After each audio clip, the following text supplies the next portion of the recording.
ஏன்னா அவங்க பேட்டிங் சூர மொக்க நமக்கே தெரியும். இந்த பாபர் அசாம்ல இருந்து இதுல இருந்து பெரிய அட்டாக்கிங் பிளேயர் கிடையாது. அவங்க பவுலிங் நம்பி தான் விளையாடுறாங்க. அண்ட் உஸ்மான் தாரிக்கோட பவுலிங் வந்து கேதார் ஜாதவும் ரியான் பராகும் மிக்ஸ் பண்ணி ஒரு மிஸ்ட்ரியஸ்ட் மிஸ்ட்ரி மாதிரி வந்துட்டு இருக்கு.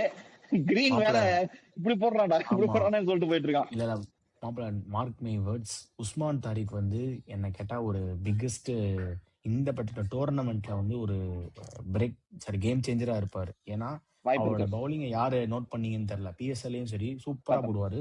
அவரோட ஆக்ஷனுமே ஒரு மாதிரி நின்று ஒரு செக் பண்ற மாதிரி தான் இருக்கும்.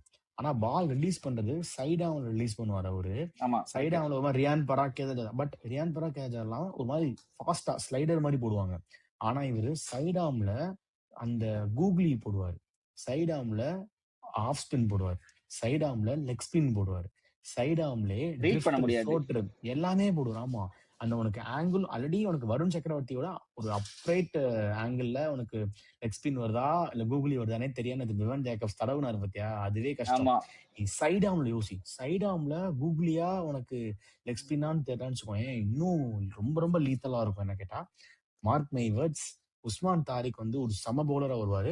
பாகிஸ்தான் வந்து 2 பேரையும் ஆடணும், அப்ரார் அகமது அண்ட் உஸ்மான் தாரிக். அப்ரார் அகமது கொஞ்சம் ரீட் பண்ணிட்டாங்க போன வாட்டி இருந்தப்போ. பட் இப்ப உஸ்மான் தாரிக் வந்து நீ சொன்ன மாதிரி அந்த மிஸ்ட்ரி இருக்கு. அந்த பிக்கர் கிரவுண்ட்ஸும் பெரிய ஹெல்ப்பா இருக்கும் அவருக்கு. இப்ப ஷார்டர் கிரவுண்ட்னா பரவாயில்ல, மிஸ் ஹிட் கூட 6 போயிடும் சொல்லலாம். அந்த பிக்கர் கிரவுண்ட்ஸ் தான் வந்து பாகிஸ்தானுக்கு பெரிய அட்வான்டேஜ். அந்த கிரீன் விக்கெட் பார்த்தது வந்து கிரீனுக்கு தீர்ணிக்கவே முடியல, கம்ப்ளைண்ட் தான் பண்ண போயிட்டு 4th விக்கெட் என்னால இந்த பால பார்க்க முடியல.